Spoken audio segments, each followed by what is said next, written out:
بسم اللہ الرحمن الرحیم۔ ایم ایس نیوز HD5 کی ناظرین السلام علیکم۔ امید ہے کہ آپ لوگ سب خیریت سے ہوں گے۔ جو مین ٹاپک ہے PTI کا خاموش یا مجرمانہ فعل عمران خان کی صحت پر، تو اس پر ہم آج کا جو ٹاپک ہے وہ بات کریں گے کہ عمران خان صاحب کی جو صحت کا معاملہ ہے، اور اس پر PTI کی لیگل ٹیم جس کا ہیڈ سلمان اکرم راجہ ہے، اور PTI کے جو لوگ، جو اپوزیشن لیڈر محمود اچکزئی جس کی PTI سے کوئی تعلق نہیں، اور راجہ ناصر علامہ جس کا تعلق بھی PTI سے نہیں لیکن وہ سینیٹر کے اپوزیشن لیڈر ہیں۔ تو عمران خان صاحب کی جو آنکھ کا مسئلہ تھا اس کی خبر اسد اللہ خان نے دی، اور اسد اللہ خان ایک قابل صحافی ہیں، وہ ایسی خبر بریک نہیں کریں گے جو پروپاگنڈا یا اس کے ریجن کے بارے میں ہو۔ دلوں کے تو حال بہتری اللہ جانتا ہے، لیکن کیا پاکستان کی عدلیہ کا جو گھٹیا کردار ہے وہ تو سب لوگوں نے دیکھ لیا کہ یحییٰ آفریدی نہ ملنے کی کوشش کرتے اور نہ کوئی اس کے بارے میں انفارمیشن دیتے ہیں۔ تو اس کا بارے میں ہم کیا آپ لوگوں کے ساتھ شیئر کریں۔ کیا PTI آئینی عدالت کے پاس جائے گی یا ملک جام کرے گی، یا اس کا کیا ریجن ہے کہ وہ عمران خان صاحب کی صحت کے بارے میں یا اس کی معلومات کے لیے PTI کے پاس کیا کوئی لائے عمل ہے؟ جواب ہے نہیں۔ اس کے بارے میں ابھی تک PTI کو جو سیکرٹری جنرل ہے سلمان اکرم راجہ، وہ نون لیگ کے وفادار چیف جسٹس یحییٰ آفریدی سے ملاقات کی، اس نے یقین دہانی کرائی تھی کہ ہم رپورٹیں دیں گے، لیکن وہ کون سی رپورٹیں دیں گے جس پر عمران خان کے جو ذاتی معالج یا ڈاکٹر ہیں انہوں نے پہلے بھی انکشاف کیا ہے کہ ان ڈاکٹروں پر، جو پیرنٹس کے اسپتال کے ڈاکٹر ہیں، ان پر اعتبار نہیں کیا جا سکتا۔ تو اس لیے عمران خان صاحب کے ذاتی ڈاکٹروں کو یا ان کی فیملی کے لوگوں کو ملاقات کرنی دینی چاہیے تھی، لیکن افسوس یہاں شریف خاندان اور جنرل عاصم منیر کا کنٹرول ہے، جس سے کوئی نہ انسانی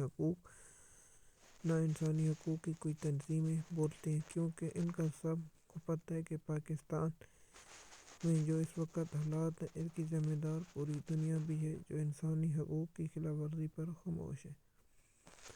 کیا سلمان اکرم راجہ، کیا سہیل آفریدی لانگ مارچ کرنا چاہتے تھے یا اس کو روکا گیا؟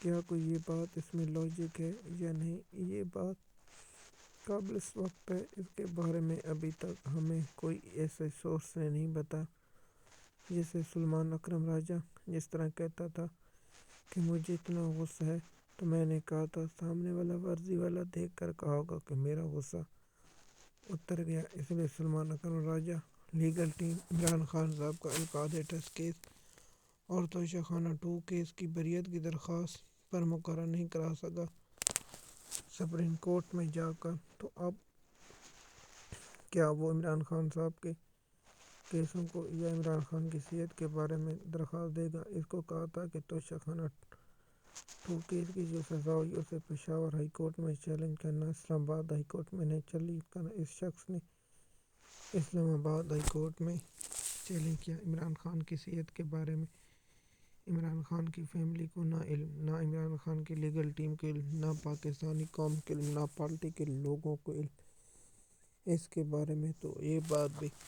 قابل غور ہے کہ PTI نے عمران خان کے جو اس آنکھ کا مسئلہ ہے اس پر خاموشی کیوں؟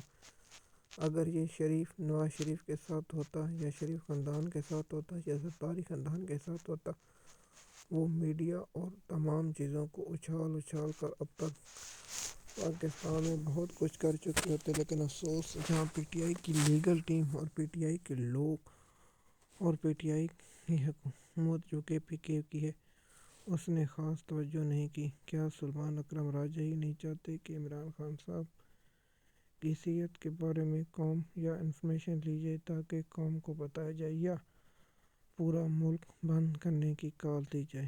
MS نیوز HD5 کی ناظرین، آپ اس پر کیا رائے رکھتے ہیں؟ آپ ضرور کامنٹ کریں، لیکن جو میری ذاتی رائے ہے کہ منگل کے روز اور سوار کے روز ان کو چاہیے تھا کہ تمام راستے جو انتہائی اہم ہیں ان پر جانا چاہیے یا آئینی عدالت میں جانا چاہیے۔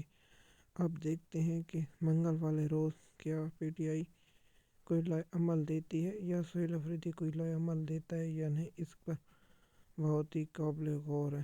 یا پنجاب کے لوگ یا ایم این اے، پنجاب کے ایم پی اے اور یا قومی اسمبلی یا سینٹ پچھلی بار جو سپریم کورٹ گئے تھے تو وہاں تعداد بہت کم تھی، پی ٹی آئی کی لیڈرشپ اور ارکان پہنچے نہیں، جس پر شیخ وقاص نے کہا تھا کہ رات کو کال دی گئی ہے، جس کی وجہ سے اس پر تنقید ہی بہت ہوئی ہے کہ آپ وہاں پشاور میں چھپے بیٹھے اور لوگوں پر بات کرتے ہیں۔ ایم ایس نیوز کی ناظرین، کیا آپ عمران خان کی صحت کے بارے میں کیا رائے رکھتے ہیں؟ نیچے کامنٹ میں ضرور دیجیے۔ مزید معلومات کے لیے ہمارے یوٹیوب چینل پر ہیں۔ شکریہ۔